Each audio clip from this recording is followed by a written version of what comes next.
Hello, sports fans. My name is Mark Mortier from Yesterday Sports. You're about to jump into another thrilling sports history moment. But first, let's dive into today's sponsor, just in time for the holiday season. Introducing Art of Words, the brainchild of word artist Dan Duffy from Philadelphia. Dan meticulously crafts stunning images by hand writing relevant words from some of the greatest sports moments in time. These unique, budget-friendly illustrations are the perfect gift, sparking cherished memories and capturing hearts. Choose from city skylines, sports, history, and musicians to find a piece for everyone. And here's the exciting part.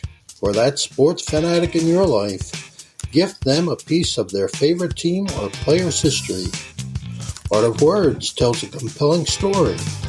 Explore collegiate stadiums, each meticulously crafted with every football victory etched in words. Or venture into baseball stadiums, handwritten with every player from the team's illustrious history. Don't wait. Order a print today for yourself and your loved ones this holiday season. Transform your wall into a gallery of captivating art and surprise your family and friends with a print of their own. Use code SHN15 at artofwords.com for a 15% discount on your order in November and December. Visit Art of Words, where words magically transform into stunning art, evoking cherished memories and touching the hearts of those you care about. Again, use the code SHN15 for 15% off at artofwords.com. Welcome to episode 2 of 3 this weekend. This is a baseball edition. We're talking about the 1994 Montreal Expos, the team that could have been. But before we get into that, I want to remind everyone that pitchers and catchers that are participating in the March World Baseball Classic tournament report to camp February 13th. All the rest not taking part in it report February 15th through the 17th. Position players that are participating in the WBC report on February 16th. While all others report February 20th through the 21st. So, baseball season's right around the corner. We are, as of today, looks like we're 9 days away from the first batch, and we're about, I would say, because if the team gets together the 21st, usually about, about 23 days we're going to have live action, So, now, we got a little Did You Know this week, or for this episode, and it comes from the 1994 season. Well, actually, after the 94 season. And it's probably one of the most absurd trades in baseball history. Dave Winfield, playing for his hometown Minnesota Twins, was traded during the season to the Cleveland Indians at the time, or Cleveland Guardians as we know them now, for a player to be named later. Okay, but since the strike happened, no transactions could be made after August 11th. So the Twins officials and the Cleveland officials got together, and this is where it gets really absurd. Is instead of Cleveland just buying out his contract and giving him a cash amount, the Cleveland management team took the Twins management team out for dinner, with Cleveland picking up the tab for the entire meal. And I really hope it was just more than just food, and there was actually some drinks in there to make that bill a little sky high. Because, what are you going to do?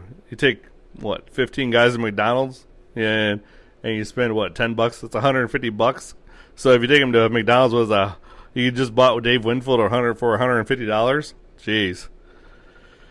So I really hope they went to like a steakhouse, got some drinks, had some laughs, did it up right to where the bill was at least, I don't know, $2,500. Oh, that is the most absurd trade I have ever heard of. Now, let's get to the main topic. We're going to just get right into this today. No beating around the bush, no little fluff, nothing like that. Let's just get right into the 1994 Montreal Expos. A team at the time of the strike was the best team in baseball. They had a 3-game lead over the Yankees for the lead in the major leagues, and they had a 6-game lead over the Atlanta Braves in the NL East. This team had pitching, had some hitting, and they played some defense. They were on the trajectory to win it all, and then it all crashed on August 11th when the strike took place. At the time, Montreal is 74-40. Like I said, they're 6 games ahead of the second place Braves, and the Braves that had a great run in the 90s and ran roughshod over the NL at this point. The surprising factor was Montreal had the second lowest payroll, which is even more disheartening for the Montreal fans this year as in 1994, as the last time that they made the playoffs was in 81, and that resulted when a work stoppage happened as well. So Montreal's luck is not very good with them. So, who on the Expos made them dangerous? Well, let's start with the manager, Felipe Alou. He started managing the Expos in 1992, 37 games into the season, taking over for the fired Tom Reynolds. At the time, Reynolds was 17-20 when he was fired, and then Alou took over, and they went 70-55 the rest of the season, and finished in second place, 9 games back of the Pirates in the NL East at the time. Because in 1992, kids, there was only 2 divisions. You had the East and the West, and you had 2 teams that should have been in the East Division that were in the West Division, which would have been the Braves and the Cincinnati Reds. Following that season, he followed that up with a 93 season where they went 94-68-1. They had it tied, and they finished 3 games back of the eventual NL champs, the Phillies, who then went on to lose to the Toronto Blue Jays due to Mitch Williams giving up a home run to Joe Carter. So we could have had a All-Canada World Series that year. Then in 1994, Alou and the Expos struggled out of the gate. In April, they went 4-9 over their first 13 games. Let's also mention at this time, in 1994, it was the first season where you actually had 4 teams in the playoffs from each league, as they expanded it to 3 divisions. So 94 was essentially supposed to be the first year that we get the wild card teams. So they come out of the gate. Their first 13 games, they go 4-9, which resulted in them in being 8.5 games out of first place. But then on April 19th and through April 30th, they went 9-1 and ended up being 2 games back at the end of the year. In the month of May, they go 15-12, finishing the month still 3.5 games back. June, they end up going 19-8, but they only gained 2 games, so they're still 1.5 games back. And while the Expos are building momentum, going into July, the Atlanta Braves are starting to slow down. Atlanta started out April 15-8, and that was with them going 14-1 in their first 15 games. 14-1, their first 15 games. They went 1-7 to end April. May they went 16-10, which isn't bad. June they went 17-10, still not bad, still good, and still in first place by 1.5 games. But then they go 14-14. 14 wins, 14 losses in July. And they started July by going 4-6 up into the All-Star break. But then out of the All-Star breaks, and meanwhile, at the same time, the Expos in that first couple weeks of July, they went 7-3. And they end up was one game up on the division going into the All-Star game. Out of the All-Star game, the Expos slip a little bit. They lose a 4-game series at home against the Giants and fall to 2 games behind. After that 4-game losing streak, the Expos go on to win 11 of their next 12 games, and that include beating Atlanta in Atlanta 2-1 in a 3-game series. Over that same period, Atlanta wins 4 of 5 out of the All-Star break, but then went 6-8 to finish the month. And at the end of the July, the Expos have a 3.5 game lead on the Braves.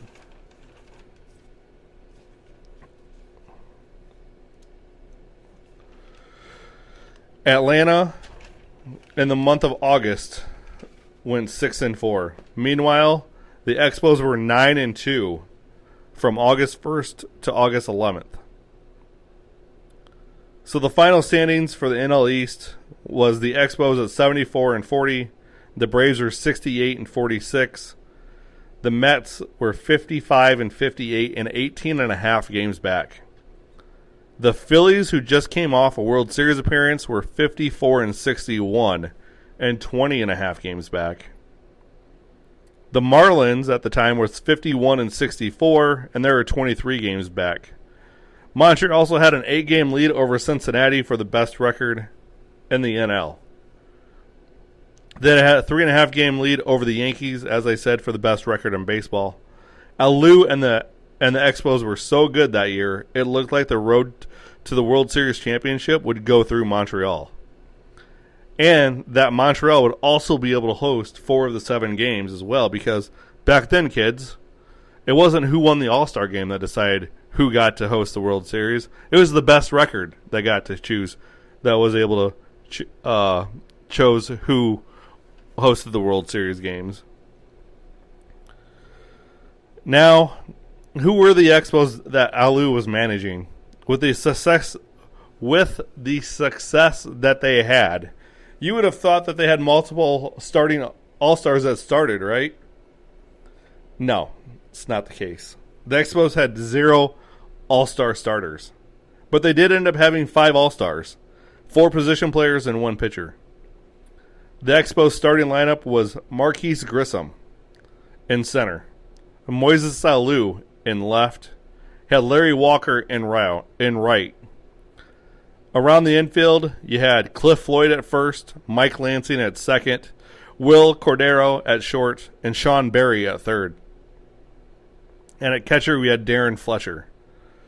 Not a superstar lineup for the 90s, just a good lineup of guys that could hit the ball when needed, keep the runners moving, and score runs. Moises Alou led the team with a .339 batting average, a .397 on base percentage, and a .592 slugging percentage. Larry Walker was the close second with a .322, .394, and .587 slash line. And then you had Will Cordero at short, who hit .294, .363, and .489. Marquise Grissom sold 36 bases and 42 attempts. In the NL, they ranked third in runs scored, hits, on base percentage. They also ranked second in doubles and batting average, and they ranked first in stolen bases and sac flies. But they only ranked 9th in home runs. They did not have a number 1 offense, but you know what they did have? And this is the key. Because 2 things, kids. Defense in basketball wins you a championship, and pitching in baseball wins you a championship. And they had the number 1 pitching staff in terms of ERA with a 3.56, shutouts where they had 2, saves 46. They had a 7 strikeouts per 9 innings, and they had a 2.80 strikeout to wash ratio. They had a team average WHIP of 1.214 They gave up 8.4 hits per 9, but they only allowed 0.9 home runs per 9, so they did not really give up a whole lot of home runs. They had 32 wild pitches on the year, and the only staff that really outshined them in certain points was the Atlanta Braves, and the Braves had Maddox, Smoltz, Glavine, Avery, and Kent Mercker. Meanwhile, the Expos were rolling out Ken Hill, whose best 3 years was with the Expos from 92 to 94. 94 wasn't even the best year of that either. 92 was when he went 16-9 with a 2.68 ERA. You had 22-year-old Pedro Martinez, who definitely wasn't Pedro yet, but he showed glimpses of it. He was 11-5 with a 3.42 ERA, and he was named the opening day starter that year. Your third starter was Jeff Fassero, 31 years old and the oldest guy in the starting rotation and the entire pitching staff, and he was also the second oldest player on the team, only behind Randy Mulligan, who played in 47 games at first base and pinch hit for the Expos. It's not like they had a lot of experience in the league either. But this team, they did have consistency, as they had 15 of the players on this roster were on the 93 team, and 10 of them were from the 92 roster that Alou took over. What really made this team special was they were young, cocky, and confident, just like their manager. And I believe Montreal would have won the World Series that year, because of this confidence that they had. And I also believe they would have had to play the Yankees as well, which would have been a young Derek Jeter and a chance to win a ring for Donnie Mattingly. Maybe the Yankees win and Donnie gets his ring, and then Donnie retires and then gets elected to the Baseball Hall of Fame. Or the Expos win or lose a World Series, but instead of having a fire sale in 95 like the Expos did, they run it back and add as a hot young team. Sign a couple free agents to put them over the top and make another World Series again. And they would have probably kept Walker and Martinez in 97, and baseball stays in Montreal. Felipe Alou is probably one of the greatest managers of all time and one of the most underrated managers at that for what he did with the Montreal Expos. The Expos then become a dynasty of sorts if that 94 season doesn't end in a strike, right? And at the same time that you have the Expos winning the NL, and instead of the Braves doing it, you have them facing the Yankees in the World Series from, let's say, 94 to 2001. I mean, a guy can dream, right? Have the Expos Yankees every single year. And all I know for sure is that Expos team could have saved baseball in Montreal no matter what happened. But instead we had the strike, which I get why it did. And at some point we'll go into detail in a future episode about that so everybody can understand why the players decided to strike in 1994. The Expos ended up trading everyone away or let them go once contracts were up. And the Expos slowly become irrelevant. And then they requested to have a new stadium, which obviously Montreal wasn't doing that. And then baseball just got hard in Montreal. So they were bought by the league at one point, and then they were the traveling gypsies, having home games in Montreal and in San Juan, Puerto Rico, for the 22 and 24 seasons before being moved to Washington, D.C. for the 2005. Ted Lerner took over ownership in 2006, and lest we forget, MLB voted in 2001 to contract the league by 2 teams. The 2 teams, you ask, were the Minnesota Twins and the Montreal Expos. You want to know why they wanted to contract the teams? Because they couldn't get government-funded stadiums in the places that they wanted. They didn't want the Twins playing in the Metrodome anymore. They wanted an open-air stadium that they could play in. They didn't want Montreal playing in Olympic Stadium anymore. And they wanted a downtown facility. And neither city would vote to help billionaires and a multi-billion-dollar organization like Major League Baseball pay for a stadium. Same thing going on in Oakland right now. So, but instead of contracting it by 2, in 2002, the Metropolitan Sports Facilities that ran and operated the Metrodome won an injunction for the Twins to play there in 2002, which forced Major League Baseball to keep the Twins and Expos. And then they signed a new CBA in 2002, which wouldn't let any contraction happen until 2006 when it ran out. But by then, the Twins had a new stadium in Target Field, and the Expos, or the Twins had a new stadiums lined up, and the Expos were in D.C. So how did Major League Baseball come to own the Expos? Well, they bought the team from Jeffrey Loria, the guy that owns the Marlins now. And why did they do that? Well, that's because John W.H. Henry headed up a partnership to buy the Red Sox. And at the time, the only problem with that was Henry owned the Marlins. So Henry sold the Marlins to Loria. Loria sold the Marlins to Major League Baseball. And then Major League Baseball eventually sold the team to Ted Lerner after they moved to D.C. So talk about a good old boys club of how it happens. So you have the 94 Expos, right? You have a group of young players that kind of reminds you of the Expos of the 80s when you had Tim Raines and Andre Dawson and Gary Carter all playing on that team. And then you have Larry Walker,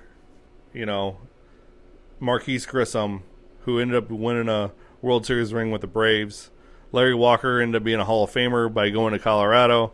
Pedro Martinez ended up being Pedro with Boston. And that team of young players was just really dominant. You had Felipe Alou, who ended up managing up until like 2001, and then he ended up taking a couple years off before he finally went and managed the Giants after Dusty Baker. Moises Alou would go on to play for the Cubs and the Astros, and he would be infamous in the Bartman situation with the Cubs. And I think if Moises Alou doesn't make the reaction, everybody has seen it. And if you haven't, Google Steve Bartman. He reaches out just like 50 other fans to try to catch a foul ball in an NLCS game that the Cubs hadn't been to since since 89. Right? Hadn't been to a World Series since 45 at that point. And everybody's reaching for it. Alou goes to jump for it. Obviously, he probably can't make the play, but his reaction says it all. And then Bartman gets stuff thrown at him, and that's probably another episode. That's an ESPN 30 for 30 right there, because there's one on that as well. So, there you have it, folks. The 94 Expos team of what-ifs, and then the prevailing aftermath, right? So, their whole reason baseball doesn't survive in Montreal, in my opinion, is because the strike happens. If they get a winning team, which they had winning teams up till then, and then in 95, they come out and throw a loser out there because they sold everything off. And by 97, everybody that was on that team was gone. And then they end up they had Bartolo Colon played for the Expos, was in the Expos system at one time. You had a few other youngsters that did in the early 2000s as well. And they just traded all their pieces away. It was like they didn't care.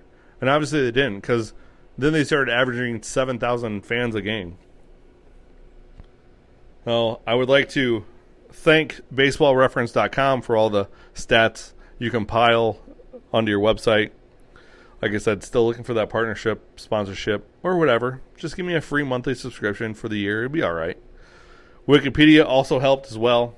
And as I've said before, you can't always rely on Wikipedia says. So always check a second source. And that's why we always go to baseballreference.com. Okay. I got a funny story about Wikipedia way back in the day. And it deals with Bill Belichick. I kid you not. On Bill Belichick's Wikipedia page, at the time of his height in 2005, 2006, it legit said his manhood was a monkey's manhood on his Wikipedia page. And then it was automatically, obviously, deleted right after that because, because people actually do try to set things straight as well. As always, if you like this episode and you're a first-time follower or a first-time listener, hit the follow button, hit the bell, and make sure to hit the download button. Even if you're not a first-time follower, make sure you hit the download button for me. Okay? Downloads is how things get tracked, as always, and that's what we need to do. And if you're looking for some merch of your favorite podcaster here, Mr. One Guy with a Mic, you can go to sportshistorynetwork.com and click on the link for the shop, and you can get t-shirts, some other cool stuff as well. So have a great day or night, whatever you're listening to, and I will catch you on the next episode of One Guy with a Mic, Dingers and Dunks. Hey there, sports history fan. This is Arnie Chapman, a.k.a. the Football History Dude, and I wanted to thank you for stopping by to listen to another episode here on the Sports History Network. Our podcasters are passionate about uncovering and sharing sports stories from yesteryear. And if you didn't know it already, we have over 30 shows across the network covering all sorts of sports history topics. In fact, here's a glimpse into one of our awesome podcasts here on the network. The Pigskin Tales podcast is all about the lesser-known pro football players. Yes, there are stories about the ones we know, like Brad Tarkenton and Harold Red Grange. But have you ever heard of Ernie Nevers? How about Dave Osborne or even Grady Alderman? These men created their own path to the NFL. How did they do it? Listen to the Pigskin Tales podcast, now streaming on your favorite music platform. Go to pigskintales.com. How about that? I bet you're super hyped to go listen to that new podcast, right? Well, to learn about this show and all the other podcasts on the network, head over to sportshistorynetwork.com/podcast. Again, that's sportshistorynetwork.com/podcast. Head over there today to find your next favorite sports history podcast.